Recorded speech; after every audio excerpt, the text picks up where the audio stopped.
Timothy Takahashi, Arizona State University. Emerging evidence from the recent crash in Ethiopia suggests that malfunctioning automatic control systems overwhelmed the crew and doomed the flight.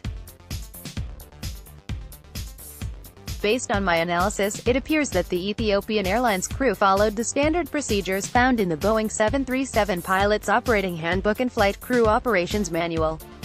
A typical flight starts with manual control of the plane. The pilot and co-pilot will personally steer the aircraft onto the taxiway, configure the flaps for takeoff, actively control the aircraft as it accelerates down the runway, and smoothly pull back on the control yoke to lift the plane off the ground and into flight. The flight's altitude and speed data, transmitted from the plane in real time and made available to the public by FlightRadar24.com, shows that happened normally as Ethiopian Airlines Flight 302 left the runway. Everything appears to have gone as usual on the initial climb away from the takeoff, too. Normally, the pilot will retract the landing gear and maintain a relatively steady speed as the aircraft climbs. The plane might accelerate slightly until it's going fast enough that the flaps, extended to increase lift at lower speeds, can be safely retracted, letting the wings themselves generate the necessary lift. This process usually takes place in the first minute after takeoff. Once the aircraft has climbed to 1,000 feet above the ground, the pilot will engage the autopilot system. That's the point at which the computer takes over, and where, my analysis of the data suggests, things went wrong for Ethiopian Airlines Flight 302.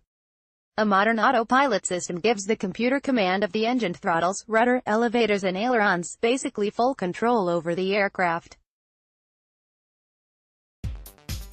Simulating the expected flight using modeling tools developed by my research team, I recreated a hypothetical flight profile to simulate the Ethiopian Airlines 737 departure based on the handbook procedure for an identical plane carrying a similar amount of weight. The simulation timing, key speeds and altitudes all follow my best estimate of the procedure that a trained pilot would be expected to follow. Comparing this data to the actual flight data, I was able to see where the ideal predicted performance differs from the actual motions of the lost flight. My simulation closely matches the actual speeds of the aircraft on its takeoff roll, and recreates its first few miles of airborne flight. The pilot let the aircraft accelerate gently during initial climb, which isn't specifically called for or prohibited in the official manual. The flight paths between a typical flight and the actual course sharply diverge only after the aircraft reached an altitude of 1,000 feet above the runway. Immediately after flap retraction, the pilot should have engaged the autopilot, leaving the computer to command a climb at constant airspeed. Instead, the ill-fated flight began to dive and accelerate, losing altitude and gaining speed until it struck the ground a few miles away from the airport. There are several possible reasons a plane could crash like this.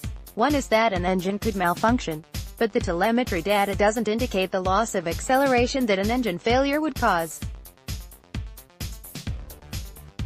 Another reason could be that some part of the fuselage, wings or tail broke or collapsed. The data doesn't show the sort of change in speed or climb rate that would result from such a loss of stability. The crash does not appear to be due to pilot error, either. I've studied pilot overreactions during developing emergencies, and see no evidence of that before the initial dive. The pilots seemed to fly an otherwise typical takeoff. If there was some other mechanical failure, the pilots didn't report it to the control tower. There is no indication that they overreacted or overcompensated to some emergency. The radar track shows no evidence of a condition called a wallowing, characterized by periodic fluctuations in speed and altitude, nor any accidental stall, where airspeed drops sharply before the plane loses altitude. Therefore, it appears that the various automatic control systems conspired to prevent the pilots from asserting direct control over the ailerons, elevators and rudder that keep the aircraft aloft and on course. How long on the ground? More than 300 Boeing 737 MAX aircraft have been flying since 2017, with thousands of safe takeoffs and landings. That suggests the problem for Ethiopian Airlines, and possibly the 2018 Lion Air crash too, is one of the difficult sort of engineering troubles that happen intermittently, or even seemingly randomly, in very complex systems. Boeing has already said it will update the aircraft software. Any fixes will have to be checked not only to ensure that they handle whatever the exact problem is that's identified by crash investigators, but also to make sure they don't cause other unexpected errors. That will take its own amount of time. In the meantime, all the Boeing 737 MAX aircraft in the world are on the ground, waiting. Timothy Takahashi, professor of practice for aerospace engineering, Arizona State University. This article is republished from The Conversation under a Creative Commons license. Read the original article.